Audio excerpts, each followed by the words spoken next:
ตัสสะภะคะวะโตอะระหะโตสัมมาสัมพุทธัสสะขอน้อมน้อมแด่คุณพระศรีรัตนตรัยคือคุณพระพุทธคุณพระธรรมคุณพระสงฆ์อันเป็นสรณะที่เพิงสูงสุดของเทวดาและมนุษย์ทั้งหลายขอความสุขความเจริญความงอกงามไพบูรณ์ในชีวิตในศีลในธรรมจงเกิดมีแก่เหล่าพระสงฆ์สามเณรตลอดอุปสมบทอุปสิกาทั้งหลายต่อไปก็ตั้งใจฟังธรรมกันด้วยความเคารพบนบก็ได้เนาะมื้อนี้ญาทานจะนำเอาหลักธรรมคำสอนของพระสัมมาสัมพุทธเจ้าที่มาในธรรมบทพระไตรปิฎกเล่มที่10เนาะมีชื่อว่าโคปกะเทพบุตรอันนี้ฟังเด้อพระนี่เนาะบางเทื่อเฮาอ้างว่าเฮาบวชก็คือว่าตัวเองมีศีลกว่าญาติว่าโยมกว่าโยมบางเทื่อก็ประมาทย่อหย่อนในธรรมวินัยบ่ตั้งใจปฏิบัติญาติโยมผู้เขาอุปถัมภ์ประถาเขาเอาใจใส่นะเฮ็ดบุญด้วยความเคารพด้วยศรัทธากลับไปบ้านก็ประพฤติทำตามสมควรแก่ธรรมโดดได้บุญไปเกิดเป็นเทวดาที่ชั้นสูงกว่าพระเนรได้ไปเกิดเป็นคนทันไปหับใส่เทพบุตรตัวนี้นางละนึกชาติหนหลังใดอ้าวแต่ก่อนเป็นยักษ์คู่เนี่ยเขาเคยไปกราบไปไหวแต่ไปเกิดเป็นเทวดาชั้นต่ำแล้วไปหับใส่เทวดาตนนี้นี่ฟังเบิ่งเด้อเทวดาตัวนี้เป็นไม่ออกแต่ไปเกิดเป็นเทพที่สูงกว่าพระสงฆ์แต่เก่านั้นไม่ออกอุปถากพระสงฆ์นี่พระสามองค์นี้พระสงฆ์องค์นี้ประมาทบ่ตั้งใจปฏิบัติ3องค์นี่โลดไปเกิดเป็นเทพชั้นต่ำกว่าและไปรับใช้เทวดาที่เป็นไม่ออกนั่นเอาฟังเบิ่งเรื่องกันเด้อชื่อว่าโคปกะเทพบุตรคือนางเทวดาพวกนี้แต่เป็นแต่ก่อนเป็นมนุษย์เป็นแม่หญิงแต่ปรารถนาไปเกิดเป็นผู้ชายพอตายไปเกิดเป็นเทพบุตรคือเทวดาผู้ชายต้องเจือได้เพราะเฮามักใช้มั่วกันคันว่าเป็นเทวดามักคิดว่าเป็นแม่หญิงคันเทพบุตรจึงว่าเป็นผู้ชายที่จริงเทพบุตรนั้นเป็นการจำแนกเพศของเทวดาว่าเป็นเทพดาผู้ชายบัดนี้คันเทวดานั้นเป็นสื่อรวมทั้งชายและหญิงเอิ้นว่าเทวดาถ้าจะแยกเพศเป็นเทวดาไม่หญิงตัวว่าเทวธิดาหรือเทพธิดาชื่อไว้เด้ออย่าเทพธิดาหรือเทวธิดาคันผู้ชายแล้วว่าเทวบุตรหรือเทพบุตรอันเดียวกันเนาะคันว่าร่วมบัดนี้เทวดาบ่แม่นเทวดาแล้วมีอย่างนี้เนาะเทวดาเป็นแม่หญิงว่านั้นบ่ถือเทวดาเป็นสาธารณนามเป็นเว้าเฮียกได้ทั้งเทวบุตรและเทพธิดาคือมนุษย์นี่แหละมนุษย์น่ะเอิ้นรวมได้หมดทั้งชายทั้งหญิงหรือว่าคนจังซี่นะอันนั้นเอิ้นได้ทั้งชายและหญิงเพราะเอิ้นว่าเพศหญิงจึงว่าผู้หญิงเพศชายจึงว่าผู้ชายแต่บ่รวมคนเทวดาคือกันเทวดาน่ะเอิ้นรวมถึงชายและหญิงเอิ้นว่าเทวดาหรือว่าเทวตาบาลีเอิ้นว่าเทวตาเปลี่ยนมาเป็นความละว่าเทวดาบัดนี้พอเป็นเพศผู้ชายว่าเทวบุตรหรือเทพบุตรพอเป็นเพศหญิงว่า เทวธิดาหรือเทพธิดาชื่อไว้เนาะหน่อยมันถือบานนี้ฟังเบิ่งข้าแต่พระองค์ผู้เจริญ ในเมืองกบิลพัสนี้ได้มีสากยธิดา เป็นลูกพระราชาเด้เสื้อสายพระราชาบอกว่าสากยธิดาชื่อว่าโคปิกาผู้เลื่อมใสในพระพุทธเลื่อมใสในพระธรรมเลื่อมใสในพระสงฆ์ผู้รักษาศีลให้บริบูรณ์นายความรู้สึกเป็นหญิงนี่นางนี่เบื่อความเป็นหญิงอบรมความรู้สึกเป็นชายเฮ็ดหยังเฮ็ดบุญหยังก็ปรารถนาเป็นผู้ชายนะอยากได้คือผู้ชาย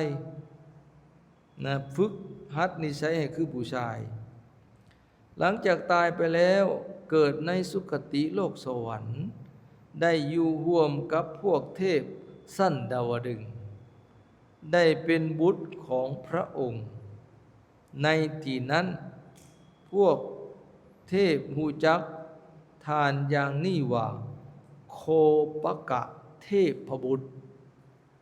ไปเกิดเป็นเทวดาผู้ชายก็ยังสื่อเก่าอยู่ว่าสื่อโคปกะเทพบุตรบ่แม่นโคปกะเทพธิดาได้บัดนี่เป็นผู้ชายแหละว่าโคปกะเทพบุตรก็ได้สมนางปรารถนาจะเป็นชายแต่ว่าไปเกิดเป็นเทพก็เป็นเทพผู้ชายแล้วภิกขุ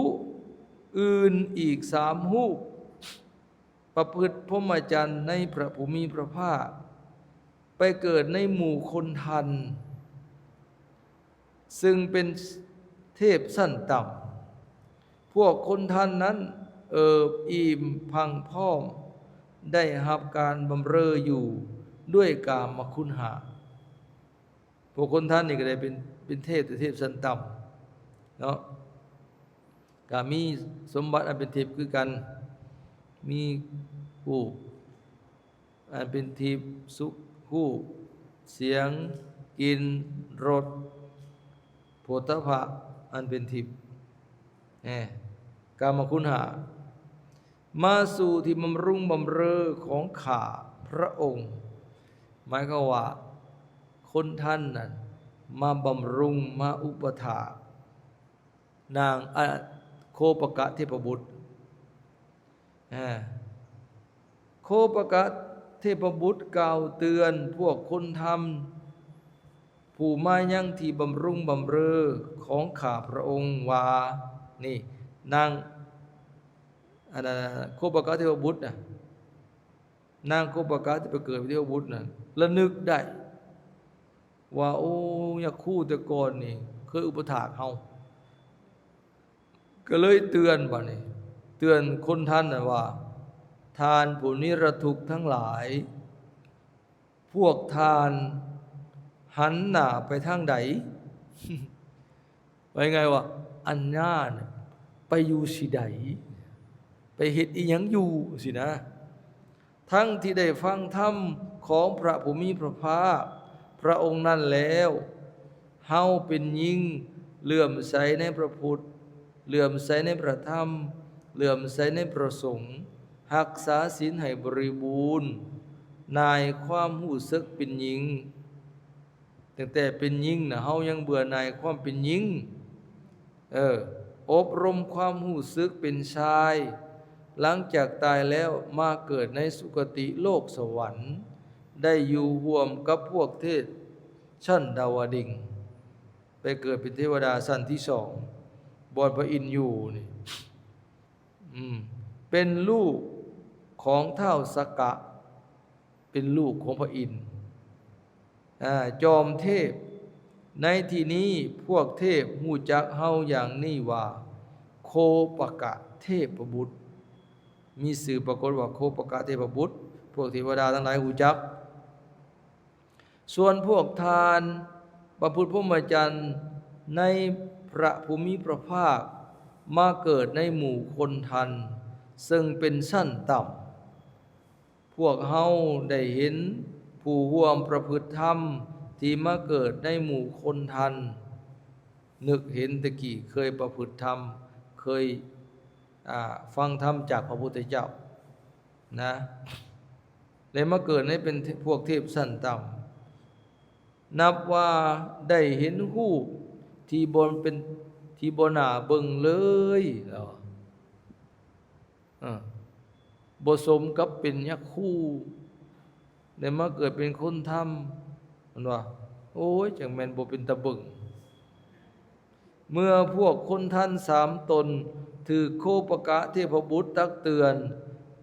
มีเทพ2 องค์กับได้สติเทวดา2 องค์ได้สตินึกคืนหนหลังโอ้ได้แม่นความนางได้แม่นคำเทพบุตรตัวนี้กับได้สติในปัจจุบันนี่เทวดาเขาเตือนกันให้สติระลึกทำอันใดอันหนึ่งที่เคยศึกษาเคยปฏิบัติมาบางเทื่อคือหลงลืมไปแล้วแต่พอได้ยินเทพตาวเตือนกันนี่มีสติระลึกถึงธรรมที่ตัวเองเคยประพฤติมาได้นะกับได้สติในปัจจุบันทันทีแล้วไปเกิดในพรหมโลกสั้นพรหมปโรหิตามีเทพพระอันคนท่าน2 คนน่ะได้สติระลึกถึงธรรมที่เคยปฏิบัติมาย้อนโคปกะเทพบุตรเตือนก็เลยระลึกขึ้นมาได้ภาวนาได้ว่าได้ฌานได้สติกลับขึ้นมาและก็จุติจากความเป็นคนทันได้ไปเกิดในพรหมโลกสูงกว่าโคปกะเทพบุตรได้บ่นี่เป็นพรหมบุได้บ่นี่ชื่อพรหมปโรหิตานี่ส่วนเทพอีกองค์หนึ่งยังคงอยู่ในกามภพเทพองค์หนึ่งไปบ่ได้ไปบารมีบ่พอสติปัญญาบ่แก่กล้าก็ยังอยู่ในกามภพนะยังบ่ได้ไปเกิดเป็นพรหมได้ไปที่2 องค์นั่นนี่เทวดาเขาเจ้าเตือนกันก็สามารถระลึกถึงธรรมที่ตัวเองเคยบำเพ็ญมาเคยศึกษามาแต่ตอนเป็นมนุษย์และก็สามารถบรรลุธรรมได้โคปกะเทพบุตรกล่าวว่าเฮามีชื่อว่าโคปิกานี่เราเล่าเรื่องอดีตได้บัดนี้แต่ตอนเป็นมนุษย์นะอยู่เมืองกบิลพัสนะโคปิกาชื่อแล้วว่าโคปิกาเนาะเฮามีชื่อว่าโคปิกาเป็นอุปสิกาเป็นไม่ออกของพระคุณเจ้าของพระพุทธเจ้าผู้มีพระจักขุเฮาเหลื่อมใสอย่างยิ่งในพระพุทธพระธรรมและพระสงฆ์และมีจิตเหลื่อมใสบำรุงพระสงฆ์เพราะความดีของพระธรรมของพระพุทธเจ้าพระองค์นั้นเฮาได้เป็นลูกของเท้าสักกะหมายความว่าหลังจากตายแล้วได้ไปเกิดเป็นลูกชายบุตรของเท้าสักกะของพญาอินทร์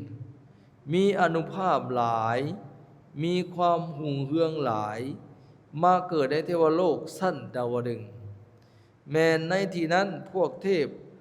ฮู้จักเฮาว่าโคปกะเทพบุตรเทวดาทั้งหลายฮู้จักชื่อของเราว่าโคปกะเทพบุตรชื่อยังชื่อเก่าอยู่แต่เป็นเทวดาผู้ชายเฮาได้มาเป็นพวกเฮาได้เห็นพวกภิกขุผู้เป็นสาวกของพระโคดมผู้เกิดในหมู่คนทันหมายถึงเห็นภิกขุ3 องค์นะได้มาเกิดเป็นเทวดาสั้นต่ำเป็นว่าคนทันนี่มักร้องรำทำเพลงมักเสพดนตรีนะได้กับเป็นคนหับไส้ของเทวดาชั้นสูงกว่าผู้เกิดอยู่ในหมู่คนทันซึ่งเฮาเคยเห็นมาแล้วเมื่อครั้งเป็นมนุษย์ ยังได้เคยปฏิบัติได้เคยปฏิบัติเคยล้างตีนพุ่นน่ะเคยกราบตีนเคยล้างตีนให้ภิกขุซุมนี้ตอนนั่งเป็นโคปิกาอุปสิกาได้ไข่เขาหน้าโภชนาอาหารกล่าวไหวกราบตีนนะล้างตีนให้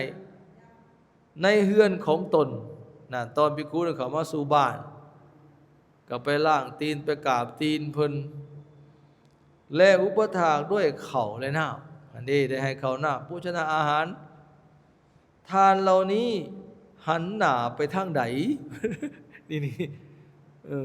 ว่าไงวะไปยังเฮ็ดยังอยู่ใสนะจึงบ่ได้รับพระธรรมของพระพุทธเจ้าเมาแต่เลี้ยวหนีไปใสจึงบ่ได้รับว่าไงว่าบ่ได้บรรลุธรรมหรือว่าบ่เข้าใจทราบซึ้งในธรรมของพระศาสดาไปเฮ็ดอีหยังอยู่สินะว่าไงซะประมาทพระธรรมที่วินยูชนเพิ่งหู้เฉพาะตนที่พระพุทธเจ้าผู้มีจักขุตรัสรู้แล้วทรงสอนทรงแสดงไว้ดีแล้วแม้นเฮาก็เข้าไปหาพวกทานได้พังสุภาษิตของพระอริยเจ้าได้เป็นลูกของเท้าสักกะแม้ก็ว่านั่งได้ไปฟังธรรมของพระพุทธเจ้าได้ฟังธรรมของพระอริยเจ้านะเมื่อบุญของนางได้กระทำย้อนความเหลื่อมใสในพระรัตนตรัยได้สดับรับฟังธรรมจากพระพุทธเจ้าพระอริยเจ้าเป็นผู้ตั้งอยู่ในศีลตายแล้วนางจึงได้ไปเกิดเป็นลูกชายของพญาอินทร์มีอานุภาพหลายมีความหุ่มเครื่องหลายมาเกิดในเทวโลกสั้นดาวดึงส์ส่วนพวกทานเข้าไปนั่งใกล้พระพุทธเจ้านี่เล่าท่วงคนท่านนะพวกเจ้าพวกทานนะไปนั่งใกล้พระพุทธเจ้าผู้ประเสริฐประพฤติพรหมจรรย์ในพระพุทธเจ้าผู้ยอดเยี่ยมแต่กลับมาเกิดในหมู่เทพสั้นต่ำการเกิดของพวกทานบ่สมควรมันบ่สมควรเลยอันนี้เป็นยักษ์คู่แท้ๆนะว่าสิว่าง่ายนั่งใกล้พระพุทธเจ้าแท้ๆเพิ่นมาเกิดเป็นเทวดาชั้นต่ำมันบ่สมควรเลยแล้วการเกิดของพวกท่านบ่สมควรเฮาได้มาเห็นผู้ร่วมประพฤติธรรมมาเกิดในหมู่เทพชั้นต่ำนับว่าได้เห็นรูปที่บ่น่าเบิ่งเลยบ่น่าเบิ่งเลยถึงแต่สิไปเกิดเป็นเทพชั้นสูงกว่าหมู่ขน้อยนะนี่พวกทานมาเกิดในหมู่คนทันยังต้องมาสู่ที่บำรุงบำเรอของพวกเทพของพวกเทพเกิดเป็นเทพชั้นต่ำเลยยังมาหับไส้เทวดาคือพวกขน้อยขอให้ทานจงดูความวิเศษอันนี้ของเฮาผู้อยู่ครองเฮือนเถิดขณะว่าขน้อยอยู่ครองเฮือนก็ยังได้เป็นเทวดาชั้นสูงกว่านั่นเฮาเป็นหญิงแต่วันนี้เป็นเทพบุตรแต่ก่อนน่ะเป็นหญิงแต่มื้อนี้มาเกิดเป็นเทพผู้ชายผู้เพียบพร้อมด้วยกามคุณอันเป็นทิพย์คนทันพวกนั้นพร้อมกันมาพบโคปกะเทพบุตรถือเทพบุตรผู้เป็นสาวกของพระโคดมตักเตือนแล้วจึงเกิดความสังเวชว่ามันเกิดความสังเวชได้บัดนี้ได้สติมาเลยเอาเถิดพวกเฮาจะเพียรพยายามอย่าได้เป็นคนหับใส่ของผู้อื่นอีกเลยหมายความว่ามีสติขึ้นมาระลึกถึงธรรมตัวเองเคยศึกษามาเลยโอ้ยเฮาต้องภาคเพียรปฏิบัติภาวนาเพื่อสิบ่เป็นทาสของเทพบุตรเทวดาซุมนี้อีกนี่คนทันนะเท ทพทั้งหมดพร้อมทั้งพระอินทร์และพระประชาบดีเข้าไปนั่งประชุมกันในสุธรรมเทวสภาซึ่งล้วนแต่เป็นผู้กล้าปราศจากราคะกำลังบำเพ็ญธรรมที่ปราศจากความกำนัดได้ก้าวล่วงเทพพวกนั้นณที่นั่งอยู่ท้าววาสวะผู้เป็นใหญ่กว่าเทพวาสวะก็ทับพระอินทร์นั่นแหละชื่อเล่าหลายพระอินทร์นะผู้เป็นใหญ่กว่าเทพทอดพระเนตรเทพเหล่านั้นท่ามกลางหมู่เทพแล้วทรงสังเวชว่าเทพเหล่านั้นมาเกิดในหมู่เทพชั้นต่ำกว่าเวลานี้กับก้าวล่วงพวกเทพชั้นดาวดึงส์ได้พอพวกนั้นได้มีสติได้นึกถึงธรรมที่ตนเคยศึกษามาเพ่งพิจารณาปฏิบัติจุติแล้วไปเกิดในพรหมโลกโคปกาเทพบุตรนั้นพิจารณาถอยคำของเท้าสักกะผู้ทรงเกิดความสังเวชแล้วกราบทูลท้าววาสวะว่ามีพระพุทธเจ้าผู้ทรงเป็นจอมคนอยู่ในมนุษย์โลกทรงครอบงำกามเสียได้พระนามว่าพระสกยมุนีเทพพวกนั้นเป็นบุตรเป็นลูกของพระพุทธเจ้าหมายก็ว่าคนท่านนะเป็นลูกพระพุทธเจ้าเคยเกิดน้ำเพลินอยู่น้ำเพลินเคยศึกษาธรรมน้ำเพลินบวชน้ำเพลินนะนางอนาเท่าโคปกาเทพบุตรนี่ก็เลยว่าเทพพวกนั้นเป็นลูกบุตรเป็นลูกชายกันจะว่าง่ายของพระพุทธเจ้าบ่แม่นลูกเกิดในท้องแม่เด้ลูกที่มาบวชน้ำเพิ่นนะเป็นผู้เสื่อมจากสติลงลืมสตินะถือข้าพระองค์ตักเตือนแล้วจึงกลับได้สติพอถ้าโคปกะเทพบุตรเตือนเลยจึงได้สติคืนมาบรรดาทานทั้งสามเหล่านั้นผู้หนึ่งคงเกิดในหมู่คนทันอยู่ในภพนี้อีกผู้หนึ่งยังเป็นคนทันคือเก่าสองทานดำเนินตามทางสัมโพธิเพราะเป็นผู้มีจิตมั่นคงยอมเย้ยเทวโลกได้หมายก็ว่าสองทานนี่ไปเกิดในเทพที่สูงกว่าคือเป็นพรหมการประกาศธรรมในศาสนานี้เป็นเช่นนี้บ่มีพระสาวกรูปใดจะสงสัยอันใดในการประกาศธรรมนั่นเลยพวกข้าพระองค์ขอนอบน้อมพระชินพุทธเจ้าผู้ทรงเป็นจอมคนทรงข้ามโอคะได้ทรงตัดความสงสัยได้แล้วบรรดาคนทัน3 ตนนั้น2 ตนหู้ธรรมอันใดของพระองค์แล้วถึงความเป็นผู้วิเศษไปเกิดในหมู่พรหมสั้นพรหมปุโรหิตาบรรลุคุณวิเศษแล้วทานผู้นิรทุกข์ขอประทานโอกาส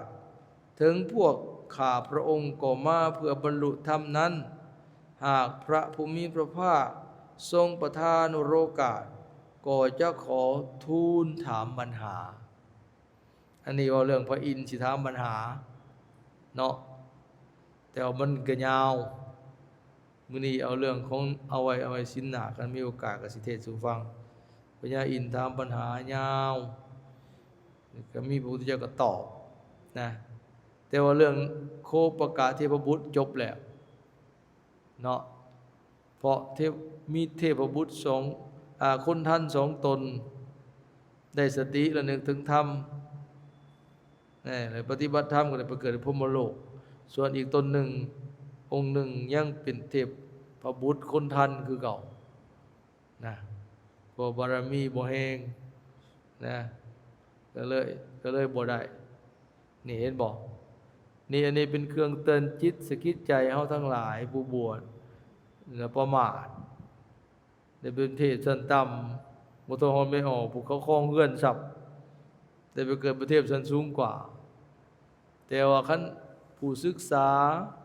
ผู้ได้ยินได้ฟังหลายทรงจำธรรมวินัยหรือว่าพระสัทธรรมเกิดเป็นเทวดาอาจจะหลงลืมแน่เมื่อเทวดากล่าวตักเตือนกันมีสติขึ้นมาได้ก็สามารถรู้แจ้งธรรมบรรลุธรรมได้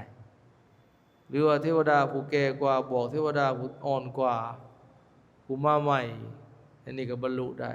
หรือมีภิกขุผู้มีฤทธิ์ขึ้นไปสู่เทวโลกไปแสดงธรรมนะให้ฟังก็มีสติระลึกขึ้นมาได้ก็สามารถบรรลุธรรมได้นั่นแล้วมันก็มีผลดีนะนี่แต่เวลาไปเกิดเป็นเทพอาจสิเมาในสมบัติอันเป็นทิพย์ลงลืมสติระลึกขึ้นบ่ได้ธรรมที่เธอศึกษามาแต่มีเทพมาบอกเตือนกันมีเทพผู้แก่กว่าเทพแสดงธรรมแก่ผู้อ่อนกว่านั่นสินะคือมันเทพผู้แก่กว่าต่อเตือนธรรมแก่ผู้อ่อนกว่าอันนี้เทพผู้แก่กว่าเลยนะโคปกาเทวบุตรนี่เตือนเทวดาผู้มีสันต่ำกว่าหรือเทวดาแสดงธรรมแก่กันและกันก็สามารถบรรลุธรรมได้หรือภิกขุผู้มีฤทธิ์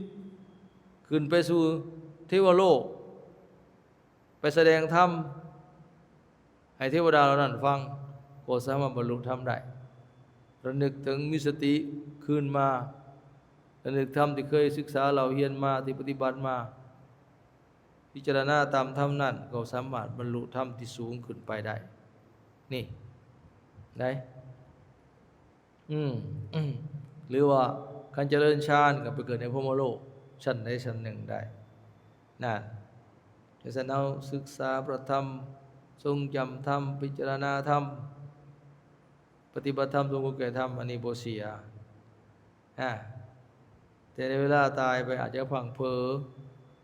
แน่เพื่อสติแน่แต่การผู้มีบุญสติก็ระลึกขึ้นมาได้ฉะนั้น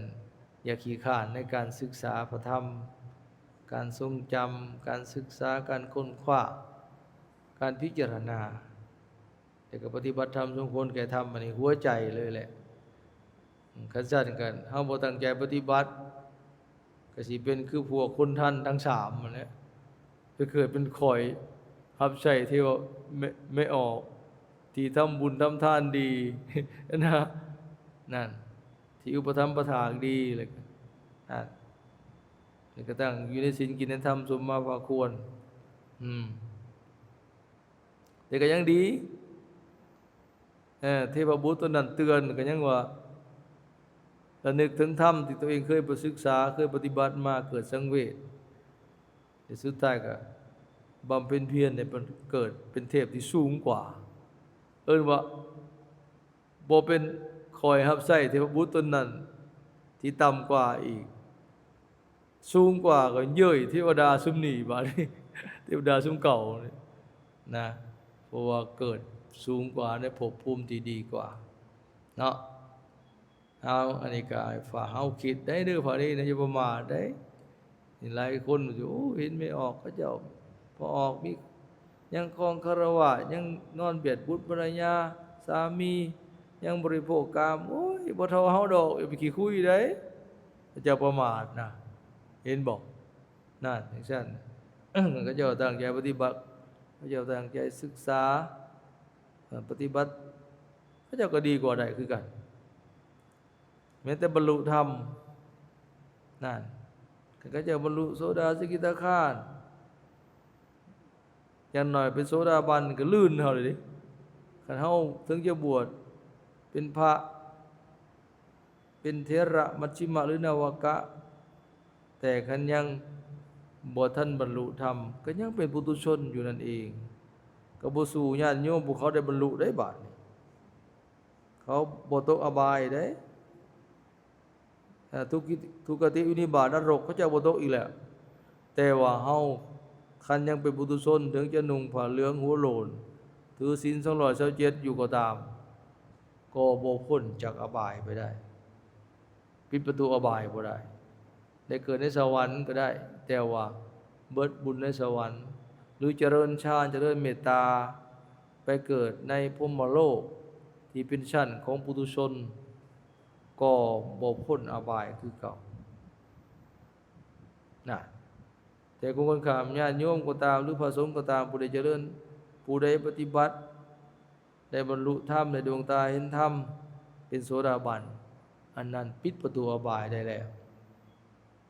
และเป็นผู้บ่ตกต่ำมีแต่เจริญขึ้นไปสู่มรรคผลขั้นสูงไปเรื่อยๆอย่างแน่นอน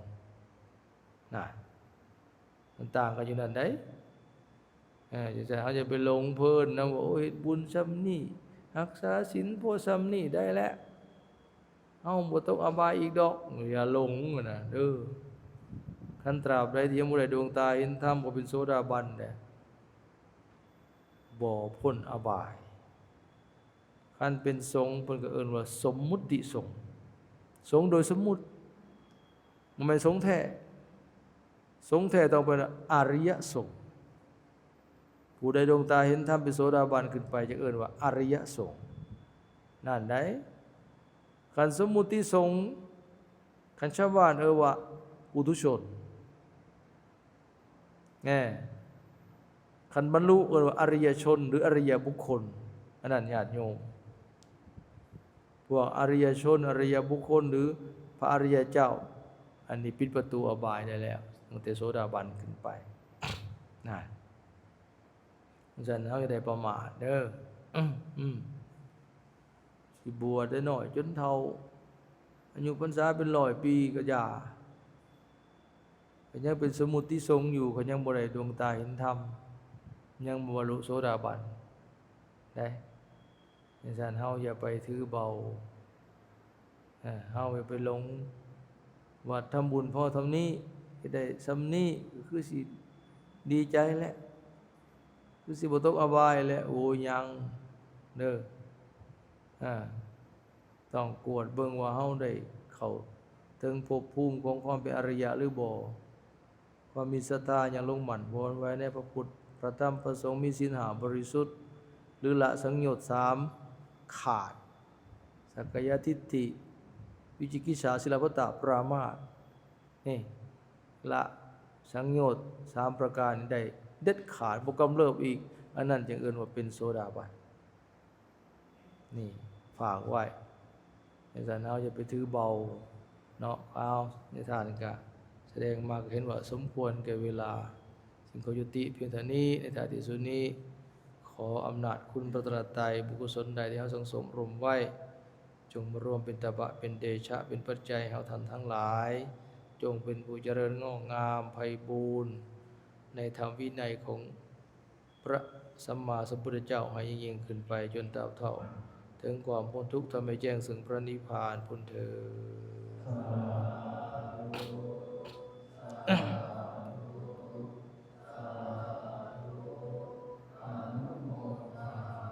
ดสาธุ